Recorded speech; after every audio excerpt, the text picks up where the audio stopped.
Oh my freaking gosh. Oh my god. Ladies and gentlemen, look at Steppenwolf on this screen right now. Tell me he doesn't look menacing. Tell me he doesn't look kick ass awesome. Just tell me that. Now, what you're looking at is Zack Snyder's vision right here. This is exactly what Steppenwolf was supposed to look like in Justice League. But instead, we got this Steppenwolf from Josh Whedon and Warner Brothers, ladies and gentlemen. It was super obvious with this version that you're looking at right now on your screens that this was a motion capture, a CGI person.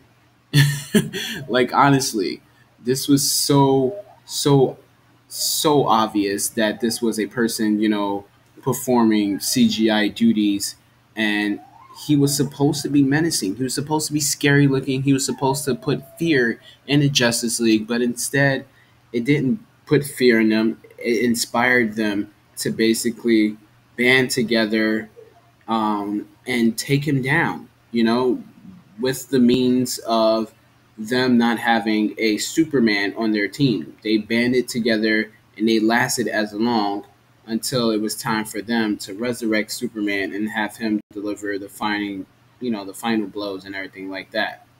So, with that being said, ladies and gentlemen, I want you guys to tell me in the comment sections which version do you like for the character. Do you like the Josh Whedon version, which is this one right here? This is the one that you guys seen in theaters. Or do you like the Zack Snyder version right here, which is the one that you guys didn't see in the theaters? But I am also going to tell you this, ladies and gentlemen, you will have a chance to see this version of Steppenwolf. You will also have a chance to see Darkseid as well, like a young Darkseid, a Darkseid without his full body armor and without the chair. So, in order for you guys to see this, in order for that to be made possible, Zack Snyder had started a movement basically, which was release the Snyder Cut, and that movement was so strong that people started to sign petitions. You had actors who were supporting and trying to really push forward the movement. You had Henry Cavill in and out of the Superman role. Things were going crazy. Batman left the role. He had a solo film that was supposed to be also created, but then he didn't get a chance to put his vision on the screen, and that was Ben Affleck, by the way, ladies and gentlemen. So things were going pretty crazy in the DCEU, and then the ultimate news with the Flash. His movie was on, and then it was off, and then it was on, and it was off. There was just so much drama behind his film because they are trying to make it Flashpoint, and basically, if Barry goes back in time and changes the timeline, things are supposed to be different. So there's so many rumors about a whole bunch of different Batmans appearing in that film, and Ben Affleck's Batman wasn't one of the Batmans to actually appear because he wasn't supposed to be in the role. He had left the role, and then now he is back for the Snyder Cut. Now, the Snyder Cut is going to be airing on HBO Max, ladies and gentlemen. So basically, it comes down to, is HBO Max going to be worth it? Yes, I believe it is, because not only will you have the Snyder Cut of Justice League, you're also going to have the Ayer Cut of Suicide Squad, and you're also going to have different series developed on that platform. There is a Green Lantern Corps show coming. Titans season 3 is going to be on HBO Max, so that's going to be interesting to see how they follow up and continue that show. There is talks about Red Hood, who is supposed to be appearing on the show, and there is supposed to be more reveals of Batman on the show. So it's going to be very, very interesting. Aside from all of that stuff, you will still have like classic movies and stuff coming to HBO Max, and it's going to be worth it, I think. Now, when it comes down to it, a lot of people are going to say there is a thing called the DC streaming service. Now, that's still going to be a thing. I don't know exactly how much longer it's going to last, but that's still currently going to be a thing. And basically, they're plucking some of that stuff to just jumpstart the HBO Max to, really get viewers interested in it. So we got to put interesting stuff over there. So yeah, with this Snyder cut, it's gonna be it's gonna be super epic. Now I'm gonna show you guys something else as well. So this is the original designs of the characters. Basically, what you just saw, but this is a full body scale now of what you're seeing. And like I said, clearly over here, you can see that this is just a super tall, CGI person. But then when you look over here, this is otherworldly right here. This is a freaking predator.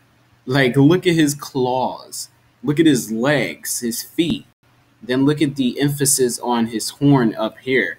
Now, this is like a horn, but it's also a further extension of his head, basically. So if people were thinking like this is a cap and he could take it off, no. This is literally how he's supposed to look for Zack Snyder. Now, what's interesting, ladies and gentlemen, as you guys saw with that last photo, that was full body armor. But this one right here, you can see that his chest and his abdomen section is showing, and then you still have some of the body armor over here. So what I am assuming is that his body armor acts as a scale, like scales to your skin. And when he's about to fight or he's in the middle of a fight and some type of transformation happens, I believe that's exactly what Zack Snyder wanted to happen, because like I said, he's a otherworldly being. He's not a human being, and they made him look like a human being here, and he just basically had some dope armor. But this one is actually better because it looks like it's going to materialize over his original skin. So it'll start like this, and then it'll get even more and more crazier as, I guess, the battle progresses and everything like that. Now notice this one, he has this gigantic axe, but with this he doesn't have any weapons. So that's going to be very interesting to see what happens in the film, because the axe was like a major thing and it got destroyed when the Justice League faced off against him. But like I said, this character was basically designed to, put fear in the team, and also it was designed to, not have them easily defeat him. So looking at this character, of course you're gonna say, you know what, that I see why they defeated him, because he looks so easy to defeat. He doesn't look menacing, he doesn't look tough, he's just a tall freaking outer space being. But then right here, this just looks demonic. This looks psycho. This looks crazy. This looked like it would be more worthy to watch on the screen with the Justice League going up against him. Just imagine Superman actually going up against this version right here. But what do you guys think? Do you think it was um, Josh Whedon's version over here that was the better Steppenwolf, or do you think this is going to be the better Steppenwolf? Let me know in the comment section. Once again, ladies and gentlemen, Zack Snyder is dropping bombs, and we got to pick them up. Everything that's coming straight from the source is officially confirmed, so you guys don't have to worry about, fake news and everything like that. This is literally happening.